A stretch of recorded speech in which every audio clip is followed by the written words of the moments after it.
Bonjour et bienvenue sur la chaîne Juste un fan de foot. Aujourd'hui, nous avons un épisode spécial qui vous plonge au cœur de la victoire du Paris Saint-Germain face à l'AS Monaco, à l'occasion du Trophée des Champions 2025.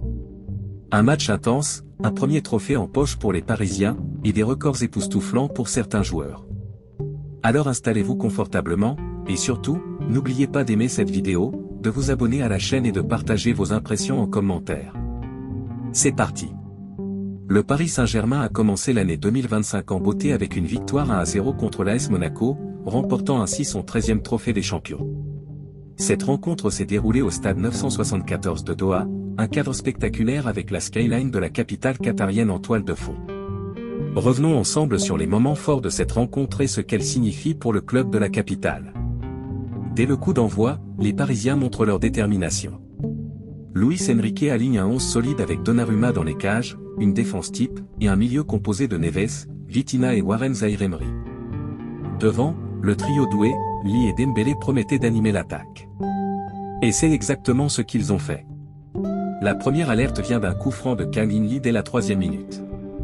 Salisu dégage en catastrophe, mais Monaco évite de justesse l'ouverture du score.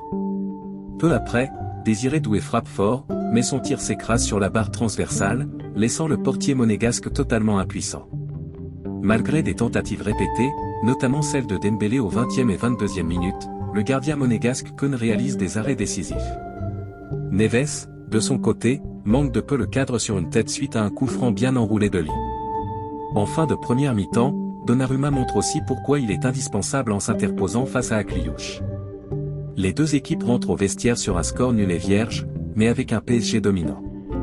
N'oubliez pas de soutenir la chaîne Juste un fan de foot en aimant cette vidéo, en vous abonnant et en activant la cloche pour ne rien manquer.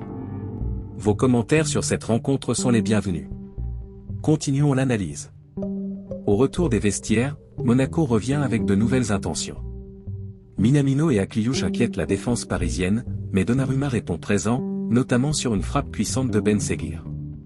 Vanderson, quant à lui, touche le poteau à la 54e minute.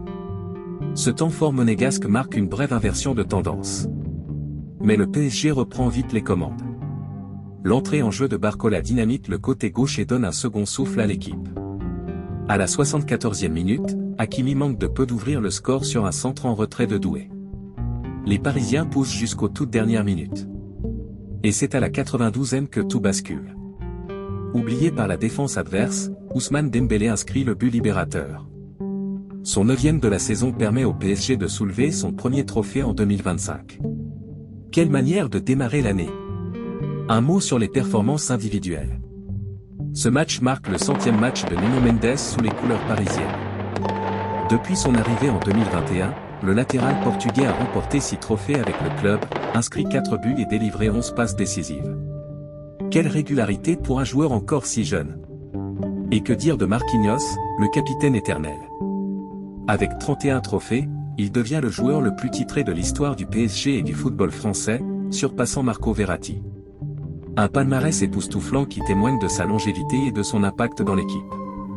Le PSG commence 2025 sur une note positive avec ce trophée des champions. Les Parisiens affichent leurs ambitions pour la suite de la saison.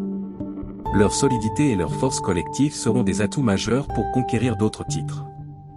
Voici un résumé des chiffres clés avant le match du Trophée des Champions entre le Paris Saint-Germain et l'AS Monaco, qui s'est joué ce dimanche 5 janvier 2025 à 17h30 au stade 974 à Doha. Histoire et record. Premier Trophée des Champions du PSG, remporté il y a 29 ans, le 3 janvier 1996, face à Nantes, 2-2, 6-5 tirs au but. Troisième duel PSG-Monaco dans cette compétition, Paris a remporté les deux précédents. Monaco devient le deuxième adversaire le plus fréquent des Parisiens dans cette compétition, derrière Lyon. 12 victoires au Trophée des Champions pour Paris, record en France, avec une série ininterrompue de participation depuis 2013. 52e titre possible pour le PSG, en cas de victoire, Paris renforcerait son palmarès impressionnant, comptant déjà 51 trophées. Statistiques et joueurs. 96 buts en 26 matchs depuis 2015, une moyenne élevée de 3,69 buts par rencontre entre les deux équipes. Meilleur buteur parisien contre Monaco, Edinson Cavani avec 15 buts, suivi par Kylian Mbappé, 11 buts. Recordman de victoires au Trophée des Champions, Marco Verratti 9 titres. Marquinhos pourrait égaler ce record en cas de succès. 38 joueurs ont porté les 2 maillots, parmi eux, des noms emblématiques comme George Weah, Youri Djorkaeff et Kylian Mbappé. 100e match pour Nuno Mendes, le latéral pourrait atteindre cette marque symbolique avec le PSG. Confrontation entre Paris Saint-Germain et Monaco. 114e affrontement entre les deux clubs, bilan global favorable à Monaco avec 48 victoires contre 35 pour Paris, 30 nuls. Dernière rencontre, victoire du PSG 4-2 le 18 décembre dernier, confirmant le potentiel offensif des deux équipes. Avec ces chiffres, le match s'annonce riche en enjeux et en intensité, fidèle à l'histoire de ces deux clubs emblématiques. Passons aux rumeurs de transfert au PSG. Kolo Muani en Angleterre, le PSG pourrait accepter un échange de rêve. Randal Kolo Muani se dirige vers un transfert en Premier League cet hiver. Plusieurs clubs anglais se disputent ses faveurs dont Arsenal. Mais, les Gunners pourraient être devancés par Aston Villa grâce à un échange de rêve avec le PSG. Le départ de Randal Kolo Muani du Paris Saint-Germain est quasiment acté cet hiver. L'attaquant français a été écarté par Luis Enrique en fin d'année 2024, l'Espagnol ne le jugeant pas au niveau pour intégrer son 11. Néanmoins, ce scénario est un mal pour un bien pour le joueur. L'ancien Nantais possède une belle cote sur le marché des transferts. L'Angleterre notamment lui fait les yeux doux. Manchester United, Chelsea ou encore Arsenal rêvent de relancer sa carrière dès janvier. Contraints de recruter après la grosse blessure de Bukayo Saka, les Gunners sont récemment devenus les favoris dans ce dossier mais l'un de leurs anciens managers pourrait leur piquer le français. Il s'agit d'Unai Emery à Aston Villa. Les Villans lorgent aussi sur Kolo Muani et ils ont peut-être trouvé le plan parfait pour assurer ce transfert.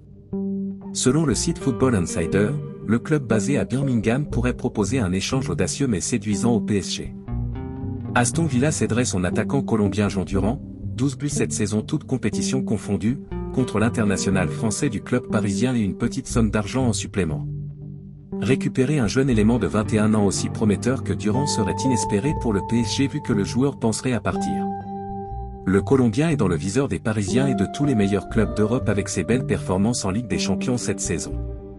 Randal Kolo Muani ne serait pas non plus mécontent de rejoindre Aston Villa, une formation présente en Ligue des Champions et bien placée pour disputer les matchs à élimination directe au printemps prochain. Une opération gagnant. Gagnant qui serait le coup retentissant de ce mercato hivernal 2025. Merci d'avoir suivi cette analyse sur la chaîne Juste un fan de foot. Si vous avez aimé cette vidéo, montrez-le en cliquant sur le bouton « J'aime », abonnez-vous pour ne rien manquer de nos prochaines analyses, et laissez vos commentaires sur cette nouvelle victoire parisienne. On se retrouve très vite pour d'autres épisodes foot passionnants. À bientôt.